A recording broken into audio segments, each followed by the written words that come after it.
Saudara-saudari terkasih di dalam Tuhan Yesus Kristus, semoga kita semua dalam keadaan sehat bersama keluarga. Saat ini marilah kita mendengarkan bacaan kitab suci dan renungan harian Sabtu 8 Januari tahun 2022. Marilah berdoa. Dalam nama Bapa dan Putra dan Roh Kudus. Amin. Allah Bapa yang penuh kasih, pada saat ini kami akan membaca dan merenungkan firman-Mu. Kami mohon, bukalah hati kami, agar kami dapat hidup seturut dengan firman-Mu. Demi Kristus Tuhan dan pengantara kami. Amin. Bacaan pertama. Bacaan dari surat pertama Rasul Yohanes. Saudara-saudaraku terkasih, inilah sebabnya kita berani menghadap Allah, yaitu karena Ia mengabulkan doa kita, jikalau kita meminta sesuatu kepadanya menurut kehendak-Nya. Dan jikalau kita tahu bahwa Ia mengabulkan apa saja yang kita minta, maka kita tahu juga bahwa kita telah memperoleh segala sesuatu yang kita minta kepadanya. Kalau ada seorang melihat saudaranya berbuat dosa, yaitu dosa yang tidak mendatangkan maut, hendaklah ia berdoa kepada Allah. Maka Allah akan memberikan hidup kepadanya, yaitu kepada dia yang berbuat dosa yang tidak mendatangkan maut itu. Ada doa yang mendatangkan maut, dan tentang ini tidak kukatakan bahwa ia harus berdoa. Semua kejahatan adalah dosa, tetapi ada dosa yang tidak mendatangkan maut.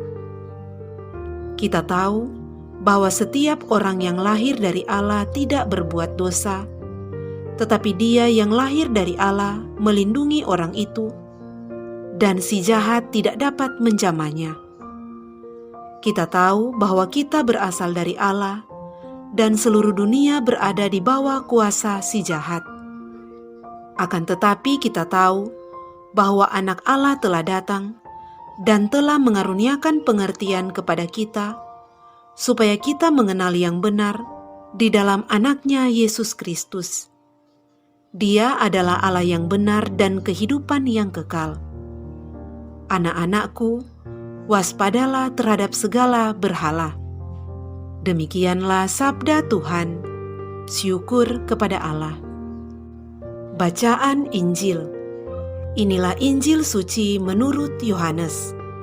Dimuliakanlah Tuhan. Sekali peristiwa, Yesus bersama murid-muridnya pergi ke tanah Yudea, dan ia diam di sana bersama-sama mereka dan membaptis.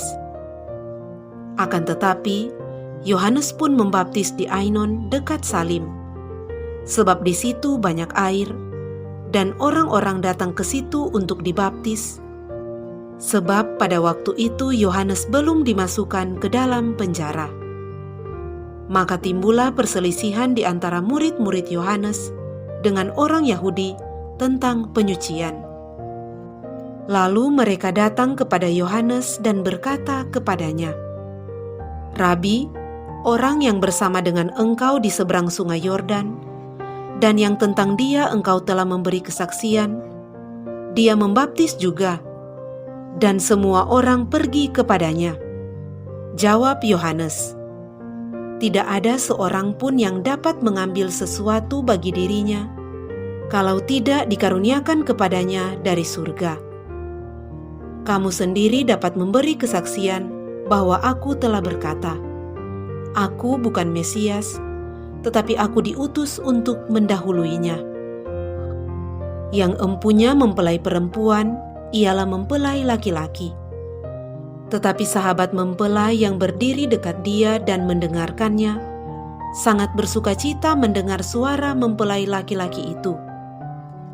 Itulah sukacitaku, dan sekarang sukacitaku itu penuh. Ia harus makin besar, tetapi aku harus makin kecil." Demikianlah sabda Tuhan. Terpujilah Kristus. Saudara-saudari terkasih di dalam Tuhan Yesus Kristus, renungan kita di saat ini diberi judul Berdoa dengan Rendah Hati. Saudara-saudari terkasih, setiap orang beriman dan beragama pastilah berdoa. Entah itu dilakukan secara pribadi ataupun secara bersama-sama. Di dalamnya terkandung harapan dan permohonan akan segala yang baik. Kita mungkin mengalami bahwa doa-doa yang kita sampaikan seakan tidak sampai kepada Tuhan atau tidak dikabulkannya. Atau kita pernah merasa bahwa ketika kita semakin rajin berdoa, Tuhan justru terasa semakin jauh. Lalu, bagaimana seharusnya kita berdoa? Rasul Yohanes mengatakan dalam bacaan pertama kita hari ini bahwa Tuhan mengabulkan doa kita jika kita memohon sesuatu menurut kehendak-Nya. Kita menyampaikan harapan dan permohonan kita dalam doa sekaligus membiarkan kehendak Tuhan berkarya atas hidup kita. Dalam doa, kita perlu menjadi pribadi yang rendah hati. Saudara-saudari terkasih, berbicara tentang kerendahan hati, hidup manusia di zaman ini ditandai dengan persaingan satu sama lain. Persaingan itu mencakup soal kecerdasan, kesuksesan, kecantikan, ataupun soal jabatan. Dalam setiap persaingan, semua pihak selalu ingin jadi pemenang. Namun dalam setiap persaingan, orang kerap sulit untuk mengakui kualitas dan kelebihan pihak lain. Sikap seperti ini tidak menunjukkan kerendahan hati. Sikap seperti ini pun tidak tampak dalam diri Yohanes Pembaptis yang kita baca dalam Injil hari ini. Yohanes Pembaptis justru berkata demikian tentang Kristus. Ia harus semakin besar, tetapi aku harus semakin kecil. Yohanes Pembaptis menunjukkan kepada kita teladan tentang arti penting sikap rendah hati di hadapan Tuhan dan sesama. Kerendahan hati itu pula yang seharusnya kita selalu minta dalam setiap doa-doa kita. Marilah berdoa. Allah Bapa yang Maha Kuasa, kami bersyukur atas teladan Yohanes Pembaptis. Kami mohon, curahkanlah roh-Mu kepada kami, supaya kami pun mampu meneladaninya dan melaksanakan kehendak-Mu. Dengan pengantaraan Kristus Tuhan kami. Amin. Dalam nama Bapa dan Putra dan Roh Kudus. Amin.